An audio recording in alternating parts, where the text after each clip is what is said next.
12 de dezembro de 2017. Real Madrid confirma favoritismo e pega o Grêmio na decisão do Mundial de Clubes. A noite desta quarta-feira também tem jogo decisivo no Maracanã. O Flamengo precisa vencer o Independente por mais de 2 gols para ficar com o título da Sul-Americana. No terceiro episódio da série O Mais Querido do Mundo, TV Gazeta narra bastidores daquele inesquecível jogo entre São Paulo e Barcelona, que garantiu 25 anos atrás o primeiro Mundial para o tricolor paulista. E ainda, as novidades do mercado da bola no Vira-Casaca e a equipe da Zona Sul de São Paulo que promete fazer bonito na São Silvestre. O Gazeta Esportiva começa agora!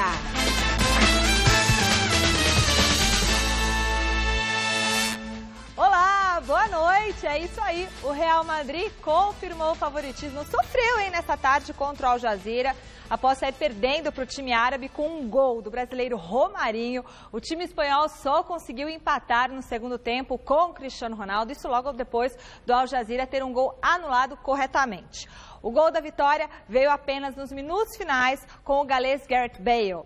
Celso, Flávio, boa noite, mas que sufoco, hein, Celso Cardoso? Pois é, boa noite, Michele, boa noite, Flávio, grande noite para você que acompanha o Gazeta Esportivo. Não ia ser de lavada, que o Flávio falou, que ia ser de lavada, como é que é? Pois é, o Real começou melhor mesmo, mandou bola na trave e tudo, criou oportunidades, e aí num contra-ataque o Romarinho, sempre ele, muito frio, conseguiu achar o espaço, mandar para o gol e fazer 1-0. E aí o Al Jazeera poderia até ter feito o segundo. Realmente poderia ter feito o segundo. Teve até um gol anulado. Pois é, pelo Sandro Meirahit, corretamente anulado, com o auxílio, né, do árbitro de vídeo, que faz uma diferença muito grande, que você poderia ter realmente um gol irregular sendo validado. Mas o Real Madrid, sabe, não vive um bom momento, não vive uma fase muito boa. Mas ainda assim, é um timaço, deu a lógica. Que o Real Madrid iria para a final, isso já era esperado. O que ninguém esperava é que seria um placar apertado, que seria com muitas dificuldades. Mas o Real Madrid criou chances de fazer até mais gols. Flávio. Boa noite, Celso. Boa noite, Michele. É que são jogos exóticos, né? Sabe aquela coisa exótica? É uma coisa que o cara vai meio com o espírito de casado solteiro. Não, também não é. Eu não achei que o Real Madrid com esse espírito, o Real Madrid... Com Al Jazeera, o cara já não sabe aquela coisa de não tá nem aí, meteu três titulares no banco, é muito assim. E o jogo de sábado também. Eles não sabem, é outro Então você está mundo. justificando se perder, é isso? Não estou justificando nada porque não tem como perder. Tá. E se perder, não vai acontecer nada porque eles não estão nem aí. Você vai ver a chegada do Real quando ele ganhar, vai ter meia dúzia de 3 ou 4. Isso aí para eles é um exotismo. Tanto que vai acabar esse torneio. Não dá. É Al não sei o quê, Alcla não sei o quê. É uma babaiada, não dá. É time japonês. O atual vice-campeão mundial é um time japonês. Pô. Não dá. É um negócio muito... É super exotismo, é um negócio exótico. Em cima desse exotismo, já no ano passado, o Real Madrid, lembra, teve dificuldade com a japonesada correndo que nem louca lá e tal, e depois eles ganharam o jogo. É uma coisa muito exótica, né? E a diferença do Real Madrid pro Grêmio é gigantesca, igual esse Al Jazeera aí e tal. Então, é exotismo. Deram sorte que o Real Madrid ainda empatou, virou o jogo. Já pensou se a final do Mundial fosse Al Jazeera e Grêmio? Seria um negócio sensacional. Ninguém ia saber que tinha esse jogo. Que o que vale é o Real Madrid. O que os caras sabem é um torneio que o Real Madrid foi disputar e para eles é mais como é um evento onde eles ganham muita grana e vão fazer divulgação da marca. Porque é muito desigual, né? Não dá. Imagina, já pensou, final Al Jazeera e Grêmio dá para levar a sério? Mas pode acontecer, ué. Mas não pode, pode acontecer, mas não é uma coisa séria. Esse é o espírito, claro que é, Flávio. Não. É o espírito do Mundial. Não, peraí, não é que está acabando. Está acabando com isso aí. Não é isso necessariamente. Sim. Eles vão fazer o Mundial nos moldes de... Eles vão extinguir a Copa das Confederações. Sim. No lugar, eles vão colocar o Mundial de Clubes a cada 4 anos. Mas com essa babaiada? Não, então. Não, você vai ter provavelmente 16 clubes. Um monte de clube europeu. E os campeões o pessoal da das nossas redes sociais está dizendo aqui, se fosse assim, Flávio Prado, considerar o que você pensa, a Ponte Preta deveria ser extinta.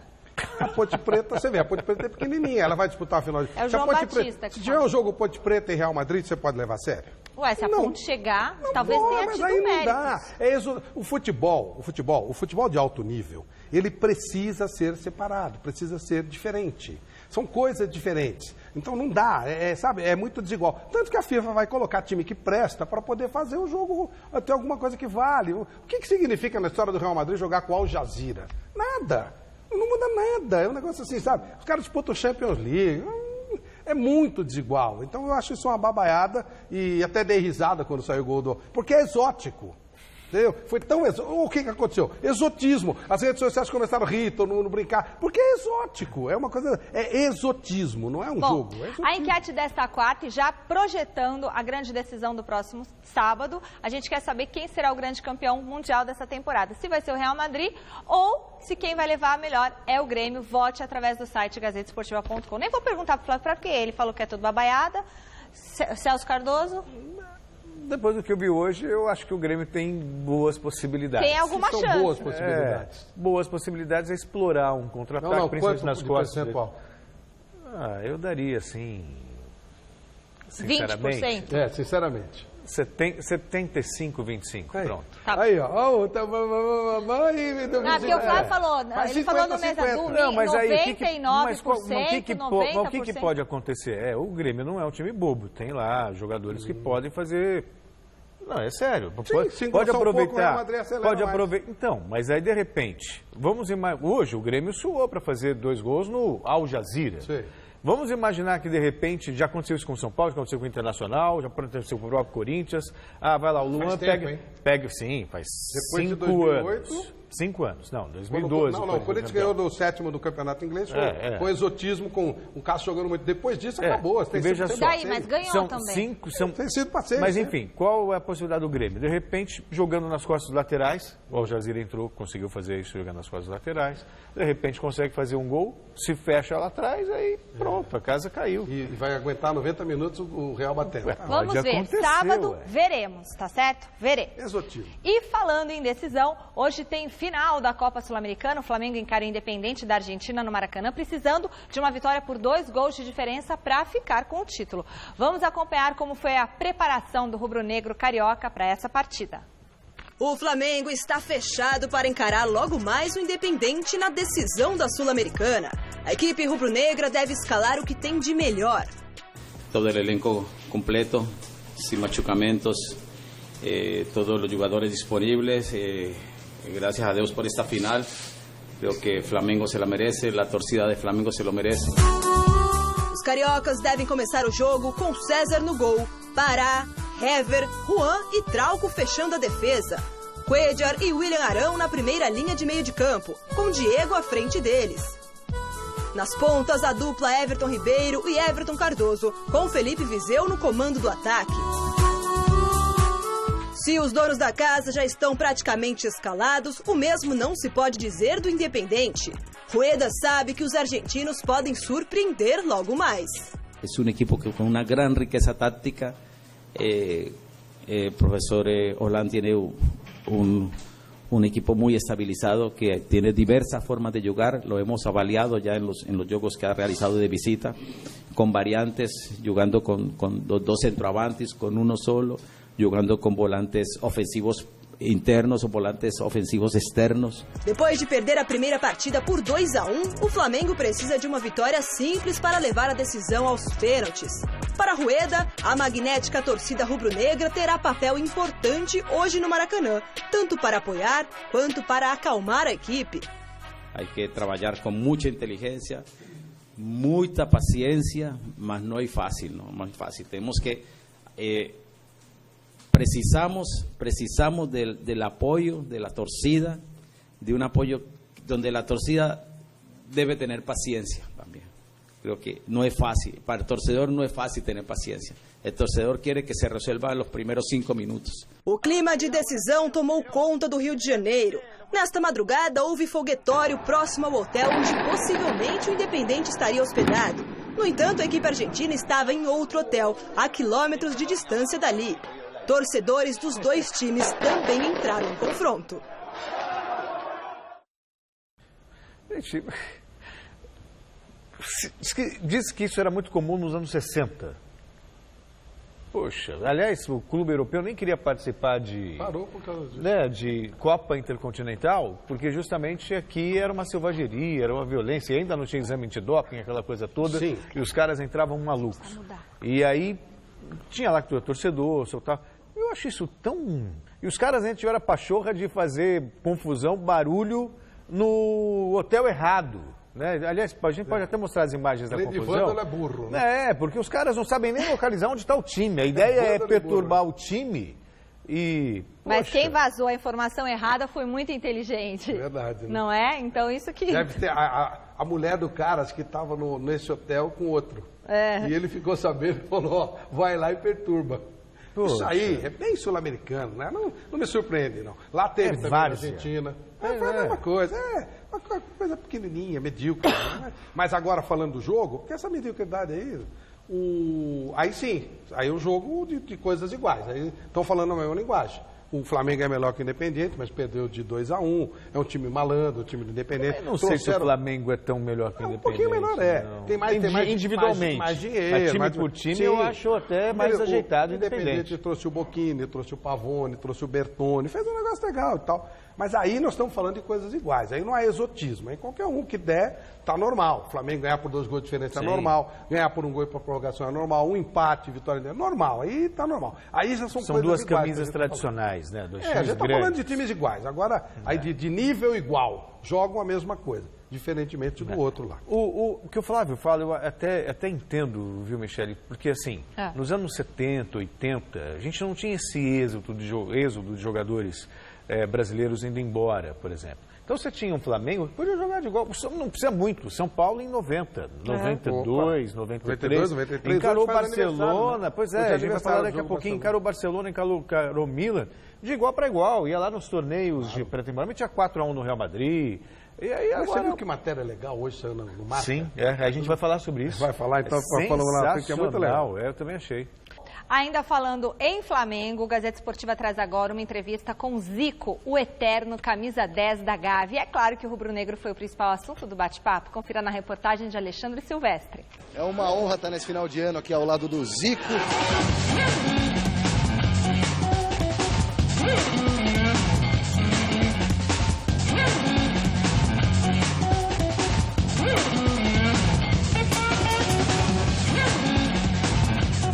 Um pouco decepcionado com a campanha do seu time nessa temporada, apesar da final da Sul-Americana?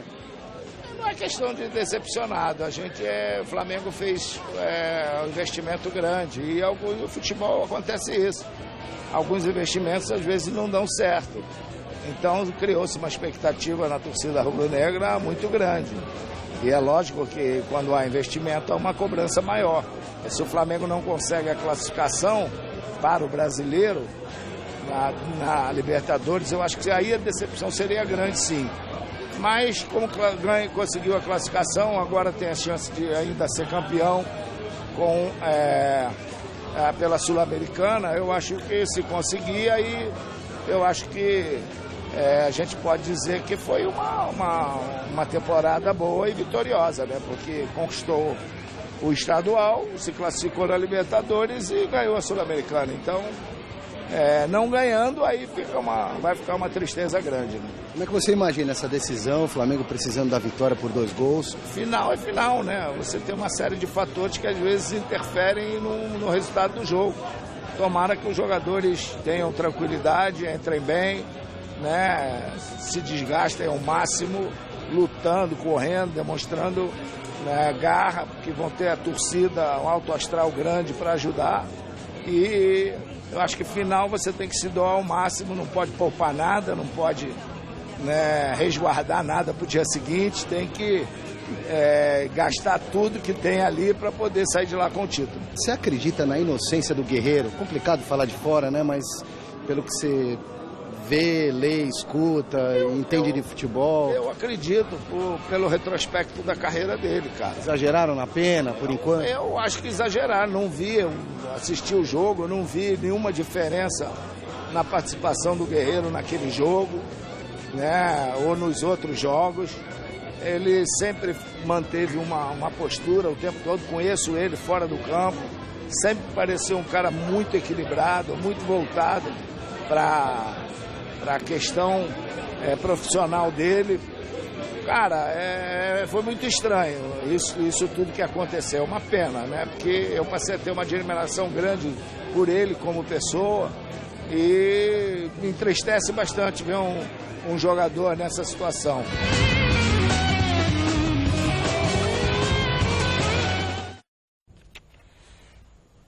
Difícil, né, a gente opinar sobre o doping do Guerreiro. Se foi acidente, se não foi Eu acidente. falei hoje com Foi o intencional, se não foi intencional. doutor Fernando Antônio Soler, que é o papo, né, da história. O que ele disse? Nos últimos 5 anos, literalmente as palavras dele, nos últimos 5 anos nós tivemos 18 casos de cocaína no futebol brasileiro. Nossa.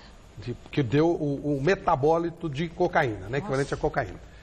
Nenhum deles deu 70, o item lá de contagem. Sempre deu muito mais que isso. Muito mais, ele disse. Portanto, 70 seria alguma coisa que corrobora com o que a defesa está dizendo. Poderia ter sido chá de coca. Tem indícios porque os casos de cocaína que ele tem sempre dão muito mais do que isso. Agora, na ideia dele, ele diz assim, 1 ano era o que deveria ser feito dentro da normalidade. O problema é que a defesa precisa se basear nesses dados. Levar, por exemplo, esses exames todos. Tenho 18 exames aqui. Esse aqui deu 200, não sei o quê, e aqui só deu 70. Isso poderá atenuar a pena. Mas, a grosso modo, o tribunal, ele simplesmente apareceu esse metabólito, ele dá a pena tal. É por aí que a coisa funciona. Então, na opinião do Dr. Fernando Antônio Solera... que o Zete foi flagrado sim, e foi absolvido chá de depois. coca também.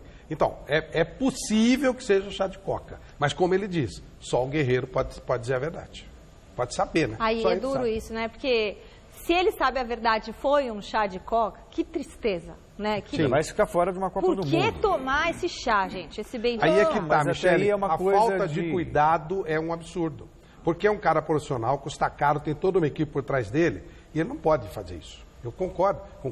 Não pode tomar. Aí o Celso diz, é normal. É normal para o cidadão normal. Mas você sabe, eu vou falar uma coisa para você. Quando eu fiquei grávida, né, nas 2 gravidezes, eu tinha muito cuidado com tudo que eu tomava. Claro. Porque você não pode tomar qualquer remédio para dor de cabeça. Quando você pega a gripe, você não pode tomar remédio para gripe. Antibiótico, então, é uma confusão. Você não pode tomar nada. Então, claro. Eu tinha todo esse cuidado. Como que um jogador de futebol que está sempre fazendo exame vai lá e toma... E na pior das hipóteses, manchou a carreira. Mesmo que seja só chá de coca. Que sempre vai ficar lembrou do Zete e do chá de coca. Bom... O final do ano já está aí, época de confraternização, de festa, a nossa turma aqui do esporte fez churrasco.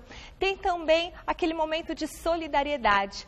Se dá para unir as duas coisas, aí é muito bom, né? Festa com solidariedade. Foi isso que aconteceu no último final de semana com a partida beneficente entre amigos do Flávio Prado e amigos do Derlei. Vini Rodrigues esteve lá, entrou em campo e agora mostra como foi esse jogo festivo. No campo, amigos de Flávio Prado contra os amigos de Derlei. De um lado, o renomado jornalista. Do outro, o ex-atacante, campeão da Liga dos Campeões em 2004 pelo Porto. O mais importante é a brincadeira, né, Flávio? e ainda falta o... Você falou que o mais importante é a brincadeira, esse traíra falou que quer ganhar de qualquer jeito, Derlei. Olha que diferença de classe. Mas sabe o que é? Porque ele não fez o golzinho dele ainda, então ele tá... O importante é ganhar. Então, daqui a pouco, com certeza eu fiquei sabendo ali, até ficar de olho no árbitro, porque senão ele pode arrumar um pênaltizinho aí. Eu tive um problema. Trocaram o árbitro de última hora, eu me ferrei. Você viu? Eu me ferrei. Eu já sabia. O árbitro é de quem? É do Derlei ou do Flávio? O primeiro tempo foi meu, agora o segundo tempo é dele. Vamos ver o que vai acontecer. Esse bate-papo aí aconteceu no intervalo de jogo, quando o placar já marcava 2-0 para os amigos do Derlei.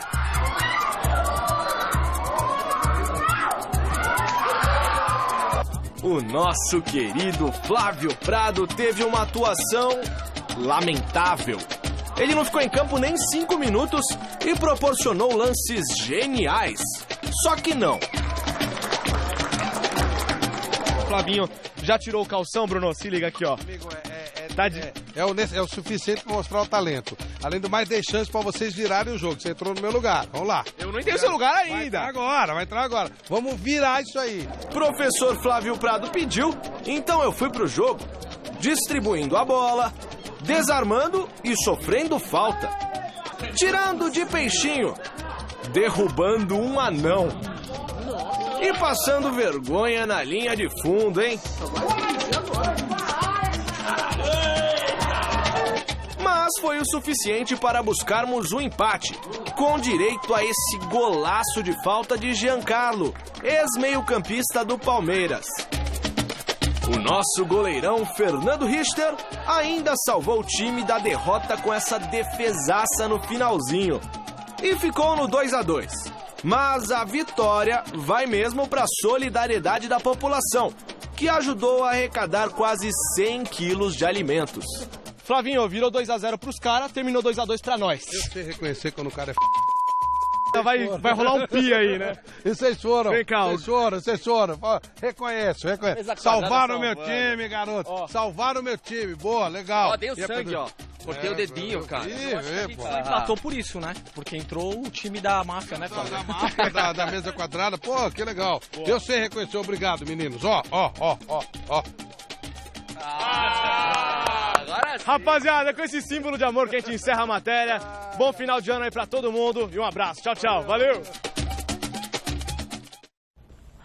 Muito legal. Enquanto os elencos profissionais dos grandes clubes de São Paulo estão em período de férias, os times pequenos já iniciaram a preparação para o Campeonato Paulista de 2018. Caso do Red Bull Brasil, que trabalha para fazer uma campanha melhor do que a do último estadual. A reportagem é de Fernando Gavini. O Red Bull começou a se preparar para o Campeonato Paulista em outubro. Se por um lado o longo período de treinos pode fazer a diferença, por outro ele só foi possível porque 2017 foi o pior ano desde que o clube chegou à primeira divisão do estadual. O Campeonato Paulista ele é muito difícil, nós ficamos a 3 pontos do rebaixamento, mais a 3 pontos da vaga na Série D. Então uma vitória equilibra a balança para um lado ou para o outro. E na Série D todos nós tínhamos a expectativa de um grande campeonato em função da equipe que foi formada, mas as coisas acabaram não acontecendo. É o imponderável do futebol. O desejo para 2018 é reerguer o Red Bull e mostrar que o que aconteceu em 2017 foi mesmo obra do acaso. Para alcançar o objetivo, o time terá no comando Ricardo Catalá, que terá sua primeira oportunidade como treinador. Muda pouco quando você já está dentro, porque é a 4ª edição da competição que eu vou disputar. Muda que agora eu tenho que tomar mais decisões do que antes, mas a maior parte do elenco eu já conheço o clube, conheço a casa. Sinceramente, acho que até começar o campeonato é difícil te dizer o que muda. Se fora do campo o técnico é uma novidade, dentro dele o experiente Edmilson, ex-Palmeiras, continua sendo a referência. Aos 35 anos, ele é o jogador mais conhecido do elenco, mas não será o único.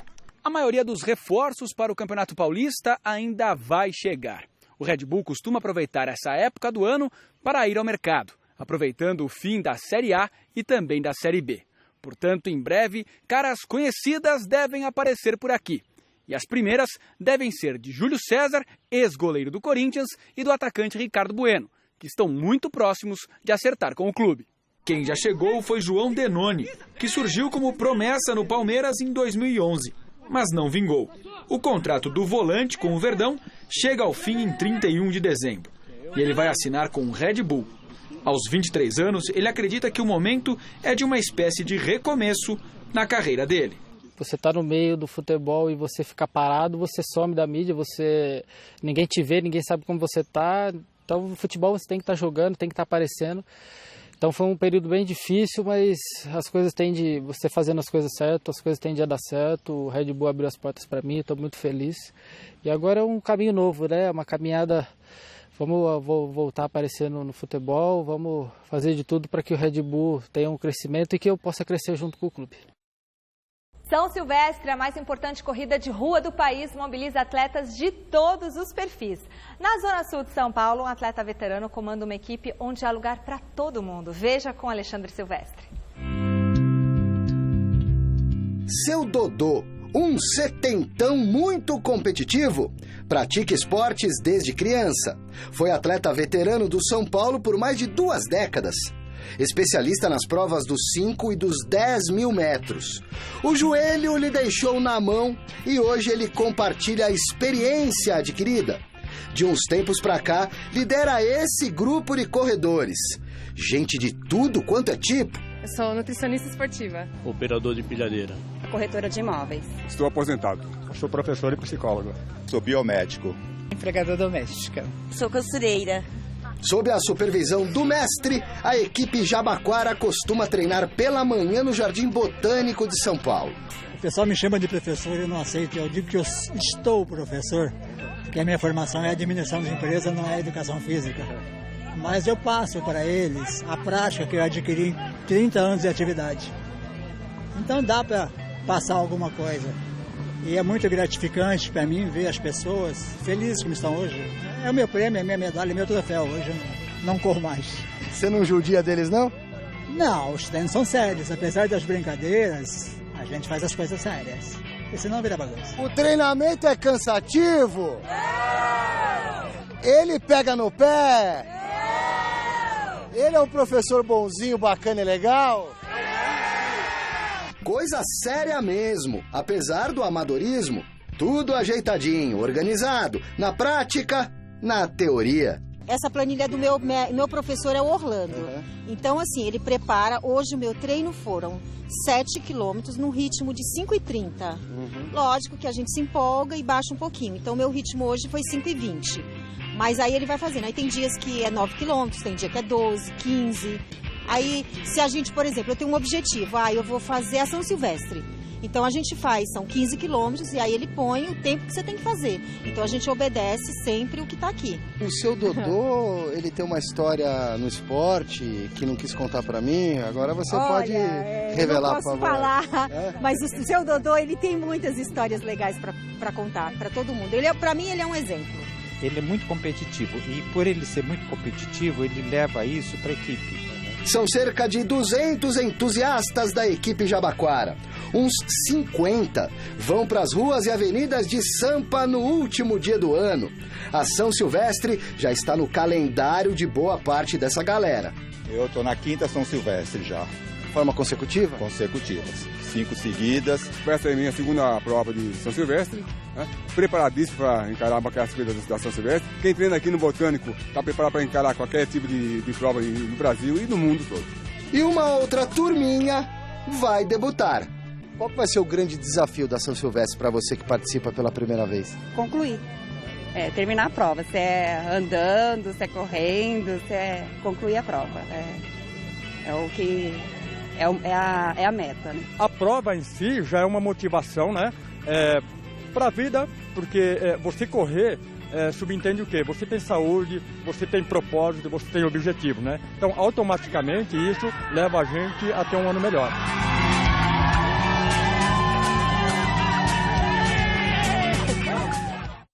É isso aí, o ano está chegando no fim e a gente vai ter transmissão ao vivo da São Silvestre aqui na tela da Gazeta a partir das 8h30 da manhã, tá certo? Estarei aqui, Celso Cardoso também, toda a nossa turma trabalhando, tá bom?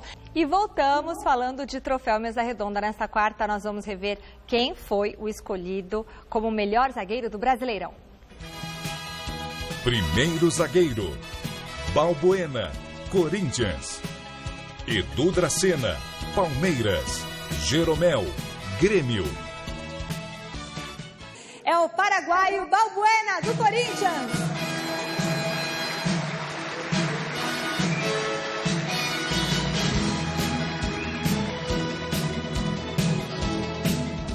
Muito bom. Prazer em te receber aqui nessa noite, Balbuena. Muito obrigado. Parabéns. Grande ano. Boa noite, Flávio. Boa noite a todos. Muito obrigado. Muito contente de estar aqui. Mesmo que eu perguntei para o Fagner, você chegou a temer, principalmente naquele dia do jogo do Palmeiras, aquela coisa, deu um friozinho na barriga que podia perder o título ou não? Não, também como o Fagner, pessoalmente não sentia tanto assim. A gente sabia que esse jogo era vital, era clave, mas a confiança por nosso trabalho era muito grande, que dava essa tranquilidade para poder entrar em campo e poder fazer um bom trabalho. Quem é o padrinho ou a madrinha do Balbuena? Olha, Flávio, é um padrinho. Ele é roqueiro, ele é baterista, Japinha, do CPM 22. Que legal. O ídolo das meninas, ele é o bonitão do grupo. Bom te ver, Japinha, que legal. Pô, obrigado a você. Queria agradecer a Gazeta pela oportunidade, né, de poder entregar o troféu para o meu ídolo, né, também, que ele fala que curte o CPM, a gente curte o futebol dele, curte o futebol do Corinthians, e poder trombar o Fagner, o Carilli, todos esses caras que deram muita alegria para o corintiano esse ano. Né. Foi um ano diferente, bom demais, né? Bom demais, inclusive esse final de ano, né, coroou, né, com esse título, com esses prêmios todos. A gente vai passar o Natal e o Ano Novo ali com a bandeira do Coringão. Vamos entregar o troféu pro Balbuena? Beleza. Japinha, amigos e também um admira o outro. Muito legal. Obrigado Balbuena. Boas férias. Japinha, bom te ver, meu irmão. Obrigado. Obrigado aos dois. Obrigado. Pessoal, gostaria de agradecer essa homenagem que eu recebi, a Cruz da Referência Nacional, que eu recebi da Agência Nacional de Cultura e Empreendedorismo e Comunicação, que é uma instituição associada à Federação das Academias de Letras e Arte do Estado de São Paulo.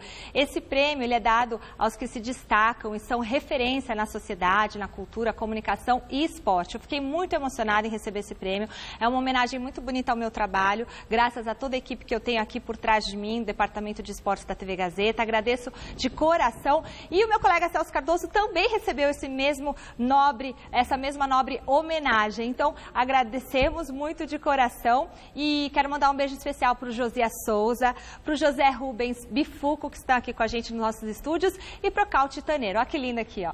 Isso. Muito legal, né, Celso? Teve uma medalha, Celso. Brincadeira. E agora o Flávio tem um recado para vocês enquanto eu vou vestir a minha medalha.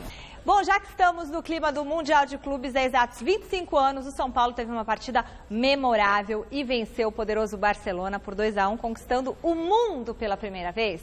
E para comemorar a data, a TV Gazeta exibe durante essa semana uma série especial com alguns dos personagens daquela emocionante conquista. E hoje, no último episódio da série, nós vamos ver alguns bastidores e algumas curiosidades dessa competição inesquecível para a galera do Tricolor Paulista. Sou tricolor. Sou tricolor.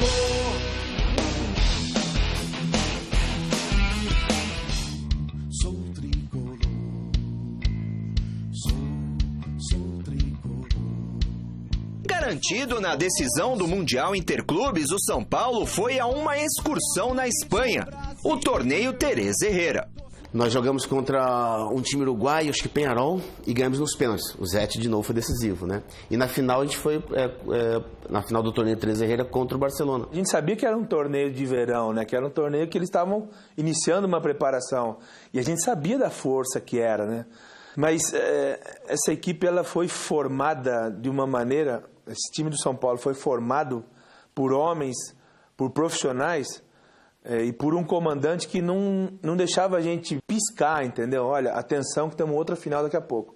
Perdemos o receio do Barcelona no Teresa Herrera, né? Que foi em agosto, e nós vamos jogar com o Barcelona em dezembro, né?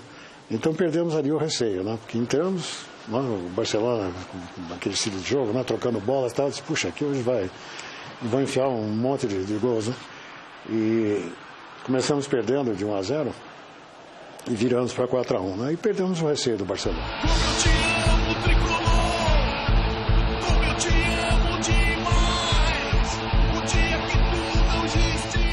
O embarque ao Japão foi em meio a mais uma polêmica do técnico Tele Santana. O jogo contra o Palmeiras era no domingo. A gente teria que sair no domingo, chegaria só na terça-feira lá. E eu gostaria de chegar na segunda, para que a gente tivesse a semana inteira, não só para adaptação ao fuso horário, como também a aclimatação, porque a gente ia sair de um calor aqui de 30 graus e chegar lá com um frio de 4, 5 graus. E houve uma certa resistência da federação, do Pará, não queria o jogo no domingo, a ponto do Tele ameaçar de não ter a final. Então nós não vamos jogar. Se for para ser no domingo, nós não jogamos, nós abdicamos aí, porque o mais importante para nós é o Mundial. A preocupação do preparador Moraci Santana era outra. Pra você ter uma ideia, em julho, o hotel que nós íamos ficar em Tóquio já tinha o nosso cardápio. A carne lá custava muito caro, e aí nós começamos a ver como que nós iríamos resolver essa situação. Nós tivemos que fazer uma logística para levar essa carne, porque não poderia passar na alfândega. Ela passou num saco desses de chuteiro, saco de roupa, os isopores com a carne no meio e chuteira toda em volta, com a trava virada para fora. E cobrimos esse saco aí e chegou na hora lá em Tóquio, passou pela alfândega, mas disfarçado de um saco de chuteira.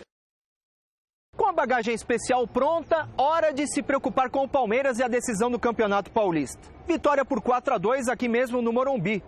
Horas depois, a equipe já estava em Guarulhos para o embarque a Tóquio.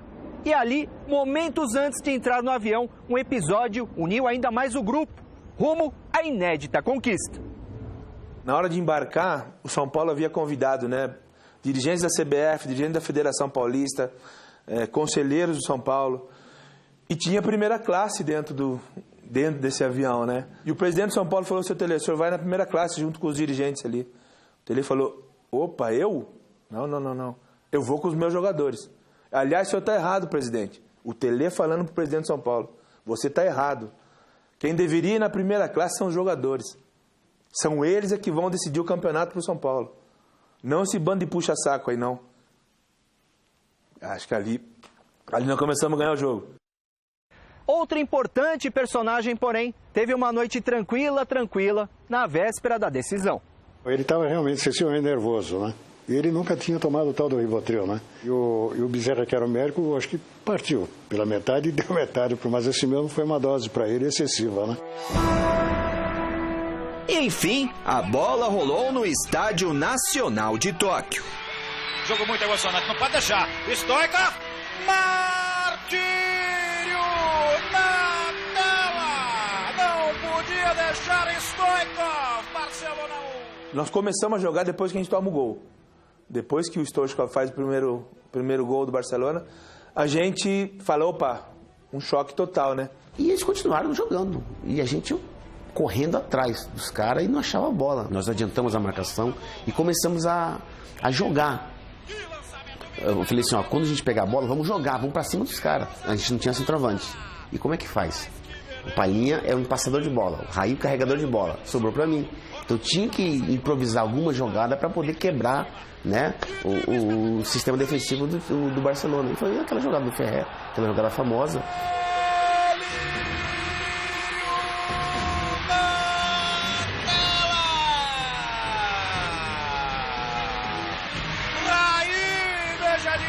Jogada, quinto limite desmoralizante de Miller. O São Paulo na boa.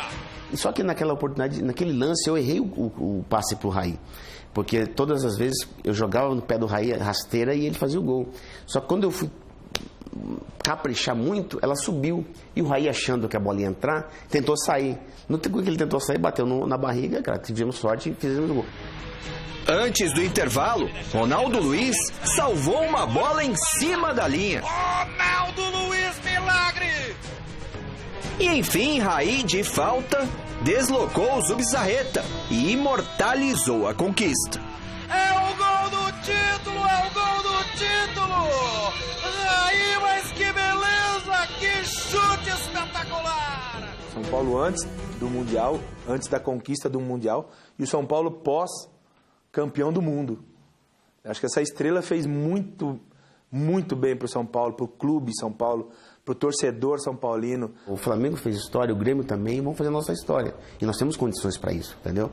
Então acho que depois de lá, a torcida do São Paulo triplicou naquele primeiro título, com certeza, né? O São Paulo é campeão mundial interclubes, um título que resgata o prestígio do futebol brasileiro. E a justa homenagem para Miller, para Raí na entrega dos prêmios. E é isso, São Paulo campeão mundial interclubes, dali tricolor. Essas vitórias do São Paulo ajudaram a reerguer o futebol brasileiro, né, cara? Eu acho que contribuíram muito, né? Inclusive para os clubes particularmente, porque começaram a se interessar pela competição, né? Mas o próprio futebol brasileiro ganhou uma projeção que estava meio ofuscada, né, naquele momento, né?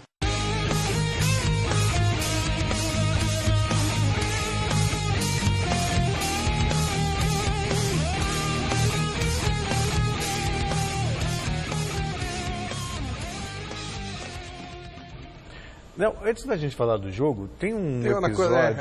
Ainda falando desse jogo de 92, o árbitro daquela partida, o argentino Juan Carlos Loustal, relatou um encontro inusitado entre Tele Santana e o holandês Johan Cruyff 48 horas antes da decisão. Em entrevista à agência de notícias EFE, o juiz disse que estava passeando de madrugada pelo saguão do hotel quando viu os dois treinadores em um bate-papo descontraído. Ainda segundo o argentino, os dois tratavam o futebol como algo sagrado sagrado e fizeram um pacto para que seus jogadores jogassem a final de maneira limpa e bonita, reprovando qualquer tipo de cera ou substituições apenas para ganhar alguns segundos de jogo parado. Que legal essa história, né, pessoal? A gente está falando de dois Tele e Cruyff, gênios, é isso? entendeu? Dois gênios. E aí quando você tem, veja só, né, uma partida final de Mundial de Interclubes, e aí os dois se reúnem e se propõem a tirar de campo quem fizesse um antijogo, quem fizesse simulação, quem fosse violento. Isso é fantástico. E não é nenhum folclore, Flávio. A gente que acompanhou o Tele de perto sabe o que ele pedia para os jogadores. Quando o jogador era violento, ele sacava do time. O Júnior Baiano, que foi para o São Paulo depois, tinha fama de violento no Flamengo. No São Paulo só jogou na bola, não podia bater em ninguém. Quer dizer, e quem ganha com isso? Espetáculo, né, Flávio? Puxa vida, o São Paulo, nesse ano aí, ganhou do Barcelona na final, e o Barcelona tinha um belo time, e já tinha ganho no Teresa Herrera por 4-1. Ou seja, o São Paulo jogava um futebol mas tão bonito, que mesmo quem não era São Paulino, torcia para o São Paulo por causa do Tele Santana. Não tinha como não torcer para o Tele Santana, pela filosofia de jogo, pela maneira como ele propunha jogar futebol. Eu sempre fui um fã como torcedor e depois como jornalista também, acompanhando o dia a dia do Tele Santana, não tem como não ser. E detalhe, como ele era autêntico.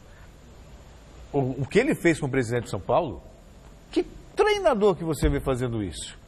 Sabe? Não vou ficar lá com aqueles caras, não. Quem deveriam estar lá eram jogadores, não esses puxa-sacos. Sensacional. Esse detalhe, por exemplo, eu não sabia. E aí tem muita coisa bacana que a gente, né? O Miller contando que o primeiro gol também foi um lance, né, meio que de erro e tal. E a falta, eles treinaram várias vezes, só deu certo uma no dia da final.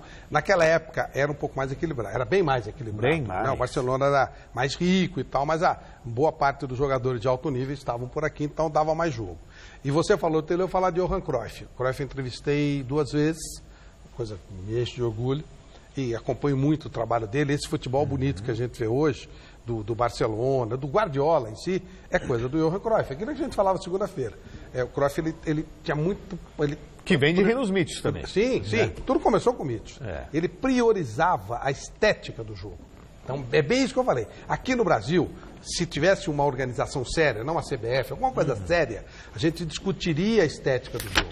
É preciso fazer isso, preocupar com a beleza do jogo. Porque do jeito que estão jogando, não atrai ninguém. Claro. Não adianta, tem um que vai ganhar o título. E se jogar feio, vai ganhar, mas um vai ganhar, os outros vão ficar com o saco cheio de ver jogo feio.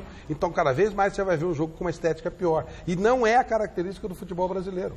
Então, hoje você vê só brucutuzão, os caras não se preocupam. Se não nos preocuparmos com a estética do jogo, com o jogo bonito, não iremos andar. O futebol vai continuar nesse nível de jogo muito baixo que a gente está vendo. E pode ser melhor. Mesmo perdendo jogadores, mesmo com o dinheiro estando lá fora, dá para fazer coisa muito melhor. Mas para isso nós precisamos ter gente querendo melhorar o jogo, preocupada com o jogo. O Arsenal tem no estatuto dele a obrigatoriedade de jogar bonito. Poxa, isso. Tem que fazer isso, sabe? Tem que jogar bonito. Tem que pensar. O Raí falou que vai ter essa preocupação. Tomara, que é isso que a gente precisa. Queremos ver jogo bonito, independentemente do resultado, que só um vai ganhar, jogando feio, jogando bonito. E o mais legal dessa conquista do São Paulo contra o Tele Santana, porque quebra alguns paradigmas. Primeiro, o Tele chegou a perder 5 jogos aí com a camisa com o São Paulo. Estava balançando, foi mantido, foi campeão do mundo. E ele, no Brasil, não tinha rede social naquela época, mas sempre tem os rótulos. E ele era taxado de pé frio. Porque o time dele jogava bonito, mas não ganhava nada. Perdeu a Copa de 82, perdeu a Copa de 86. Perdeu com o Palmeiras. Perdeu com o Palmeiras. E aí, com o São Paulo, ele teve a chance de escrever o nome dele mesmo como vencedor. Sim. Sabe? Que foi sensacional. Vocês eram parentes? Não, porque você falou que ele é pé frio. Hora da gente ver... Sou tão injustiçado quanto ele era. Como estão as negociações do mercado da bola? Vinheta.